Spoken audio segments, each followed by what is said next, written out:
Hello, I'm Dr. Jagadishwar Goud Gajagowni. I'm a robotic cancer surgeon working at Apollo Cancer Institute, Apollo Hospitals, Philip Nagar, Hyderabad.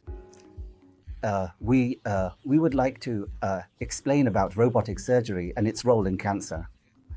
Basically, robotic surgery is robotic-assisted cancer surgery. It is not a completely independent robotic surgery. That means the equipment and instruments used in robotic surgery are controlled by the surgeon's fingers through a master-slave mechanism. The surgeon sits at a console and operates remotely, while the patient is in the operating theatre. So that's what robotic-assisted surgery is. It's not autonomous like cars. It's not a surgery performed autonomously by a robot, because there is judgment involved in operating on a patient, deciding the extent of disease removal, and whether that particular surgery is necessary or not. Secondly, robotic-assisted surgery has advantages over open or laparoscopic surgery because of the magnification it provides. The vision is magnified 5 to 10 times, allowing for better visibility, which helps us minimize trauma to the tissues and enables us to see lymph nodes and small blood vessels more clearly. This assists in controlling the vessels and achieving better lymph node retrieval. These are the cells at sites where the spread of cancer is anticipated. Thirdly, the robot is equipped with tremor-free filtration software, which means that even if the surgeon has hand tremors, regardless of whether they are a highly experienced surgeon aged 70 or 80, they can operate without any shaking. The instruments do not shake or vibrate. So that's a major advantage. Inaccessible or critical areas, such as within the thorax or very low down in the rectal pelvis, can be accessed more effectively because the instruments are smaller and have an endowrist. We can move the instruments in various directions.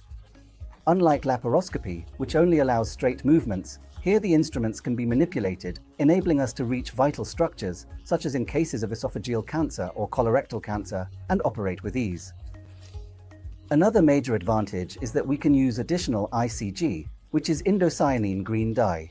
This is a firefly technology used to detect lymph nodes or to avoid damaging structures such as the thoracic duct and so on. All these features are significant advantages in areas like esophageal cancer, which is located inside the thorax.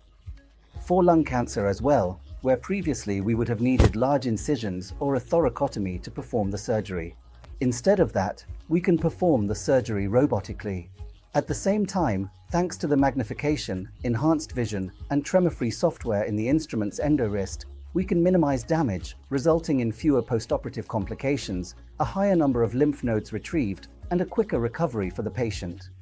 The time taken to return to work is also improved. These are the major advantages. Another area of interest is colorectal cancer, where the pelvis varies in different ways between women and men. With robotic surgery, we can access areas as low as possible, carry out the dissection, and reduce the likelihood of needing a colostomy, or achieve better blood supply using ICG, and perform anastomosis. Robotic surgery also has a role in treating tumors such as those in the thyroid or neck, or in cases of post-radiation recurrences in oral cancer, where traditionally large incisions would have been necessary. Now, we can operate through the axilla or the nipple areola, which is known as the bilateral breast and axillary approach. This is called a remote thyroidectomy, which leaves no scars on the neck.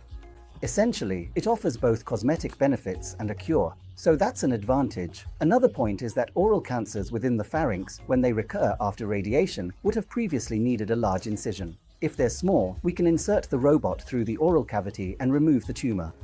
So it's a less invasive procedure with fewer complications.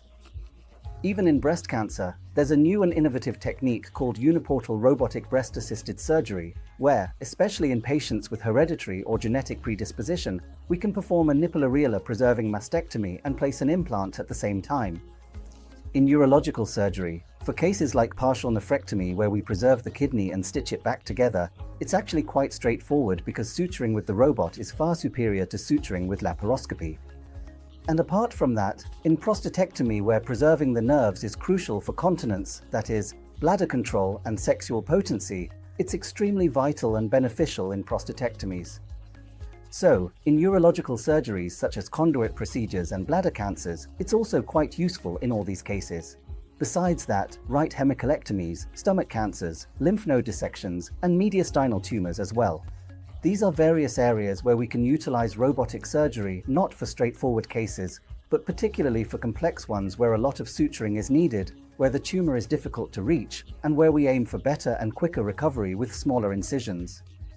These are the situations in which robotic surgery is employed. Apollo has always been at the forefront of advanced and innovative technology, and we have the very latest equipment. We began performing robotic surgery nearly 14 or 15 years ago, and we have experienced every generation of the robot, from the first to the second, and then the third generation.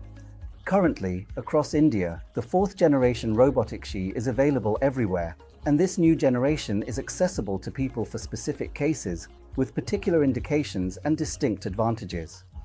Robotic surgery facilities can be utilized for suitable cases in the right way, with the aim of achieving a cure while also considering cosmetic outcomes.